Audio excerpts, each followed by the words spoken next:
Hey everybody, welcome back to the Crossover Cinema Podcast. We're here reviewing films, series, media releases, but today we're doing something really different. We're going through the top 5 of fictional characters' death of 2024. My name is Carlo. And I'm Kyle. You already know what it is. We're here going over each character and each death that resonated with us the most this year. And I think we just want to get into our top 5 right away. Let's just get right into it. Let's go with number 5. Deia Dietz, right? Right. well, a twofer. Deia and Bob. While Deia being an original character does kind of give her that cachet, Bob caught our hearts. Bob resonated with.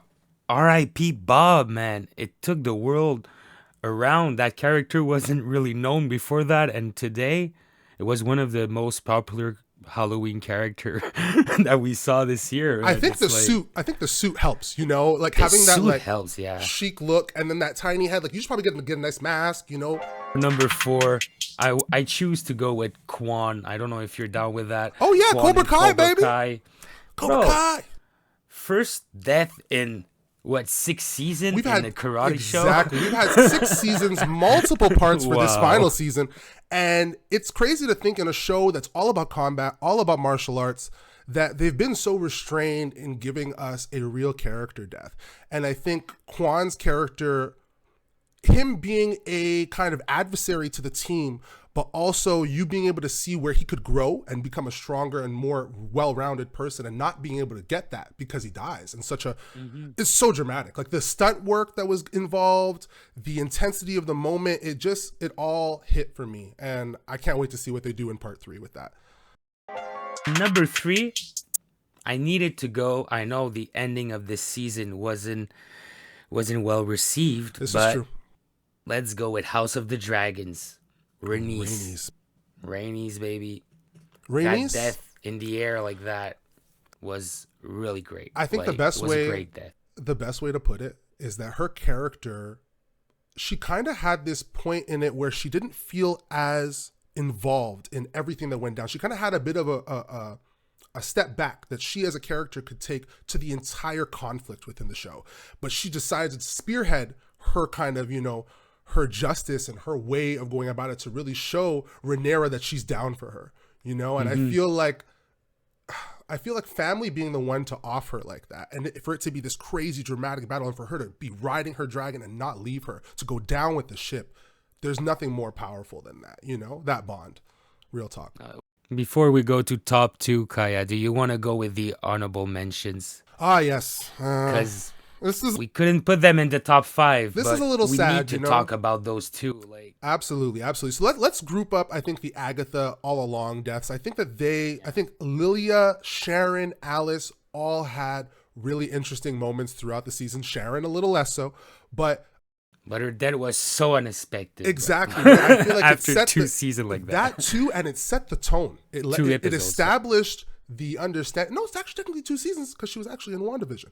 And I feel like what benefits that is that she had that removed aspect, a lot like Rhaenys, where she wasn't as involved in the conflict, where she was a little bit more taking a seat back, a step back from it. And for her to be the first death, she's the least involved. It's like, oh, ouch, that kind of hurts, And then at the same time, Alice and Lilia, they're so involved, their deaths having a bit more of an impact within the narrative too, I think adds to it as well. Lilia really went out like G.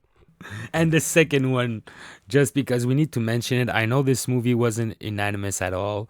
I don't know a lot of people who liked it. A lot of people didn't know it was a musical. Quentin Tarantino liked it.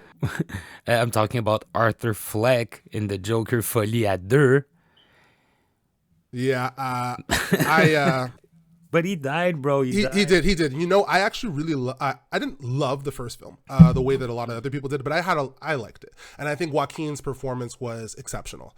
And I think that this second film, while he doesn't get the full level of, I think, a full script, I don't think he got a fully well-developed script that gave his character a complete catharsis.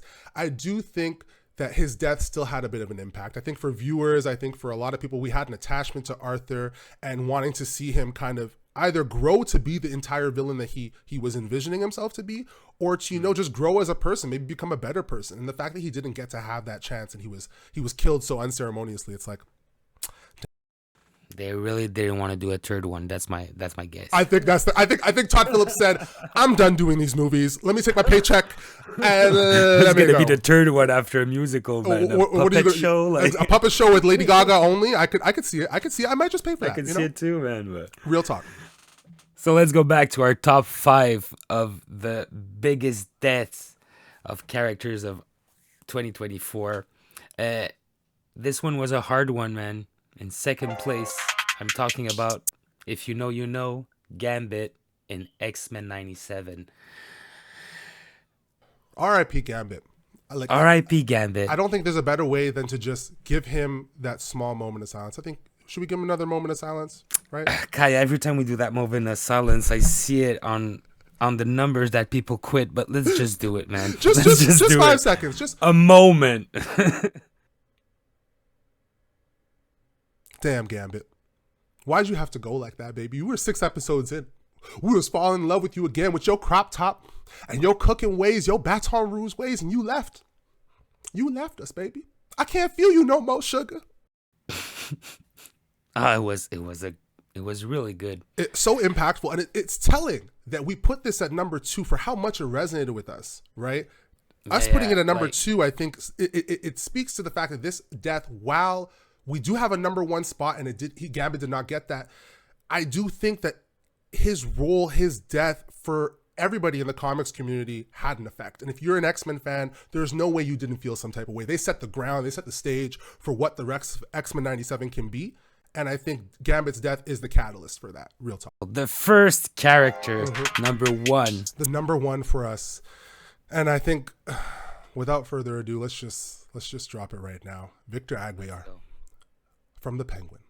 Victor, you stole our hearts. You know, your stuttering ways, you know, your cute admiration for the Penguin. You got us. We were rooting for you. Oh yeah. And Oz, when I see you, it's on sight, bro. I'm coming in with Pattinson, Batman. We beating your ass till the end of time. And that's where we're saying in the last episode that we were talking about that it's a great way to hate a character like that. We hate him so much because of that, and it's perfect, and it's ready for the movie, man. We're gonna be there. There's no better way for us as the viewer to be not only invested in the narrative, but I think also to just be invested in a character's comeuppance, you know, a ramification, a consequence to this action, you know. So in a smaller scale, I think Victor's death seems minor. He is not somebody that is known within the Gotham community. He is a member of Crown Point. You know, he's on the lower class side of things. You've got Oz throwing his card in the water and watching it sink. And I think those moments for us resonate so much because we feel his life had a bigger role to play. He had a bigger impact he could have made. And that being cut short in such a unceremonious way, I don't think there's a more impactful death. But at the end, we knew what would happen with Victor. Like, if you think about it, you see how the Penguin moves. You're like, yeah, for sure he's going to kill him. There was a real foreshadowing. They got us, man. They got us. It was a great season. So that's the end of our top 5. Tell us in the comments if you're down with what we're saying. If you like our picks, you know, if you're feeling our picks or you got your own, you know, let us know what your picks are too, because we'd love to hear from you guys. Absolutely. And you guys were letting you on a great montage of all the character that died of 2024.